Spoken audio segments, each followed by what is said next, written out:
Well, no question, yesterday's plane crash near Lantana Airport could have been far worse. Just seconds after takeoff, this small single-engine plane reportedly experienced some mechanical issues and went down in a residential neighborhood in Vero Beach. CBS 12's Katie Benty is live tonight at the crash site, where the residents in that community have long been voicing concerns about low-flying planes and the risk tied to the nearby busy airport. Katie? Well, Jim, there's not much to see behind me here because the scene is already cleared. But for those living near the Lantana Airport, they say the danger never really is. This is not the first time a plane has crashed in this area, and they're worried it won't be the last.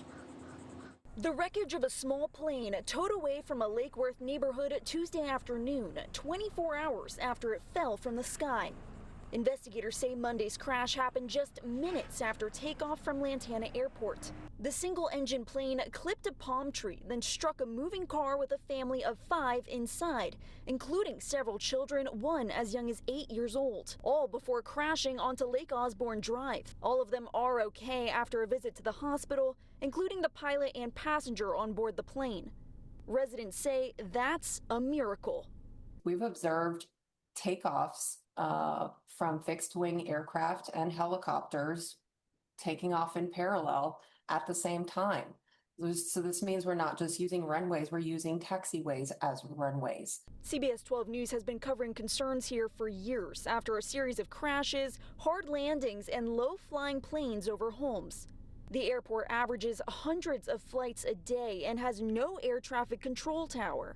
In 2022, the FAA forced the county to lift a longtime ban on jet traffic. Combined with the growth of flight schools, neighbors say the airport has outgrown its footprint. This is supposed to be a small general aviation airport. That's what we all move next to, not for the plans that are being made by all of the aviation industry. Pilots themselves have a name for it, and it's not reassuring. This is mayhem here. As a pilot, pilots call this the beehive. And I guess the bottom line is they've spent 80 years expanding it, spending millions of dollars on it without spending a penny on finding out how much impact that's had on the public. Neighbors say the county's FAA noise study missed the mark, and they're now demanding a modern monitoring system that tracks flight patterns, altitude, and noise impact. We are the boots on the ground. We see it every day. No one is actually listening. We file reports, we send off emails, and it's just met and fallen on deaf ears.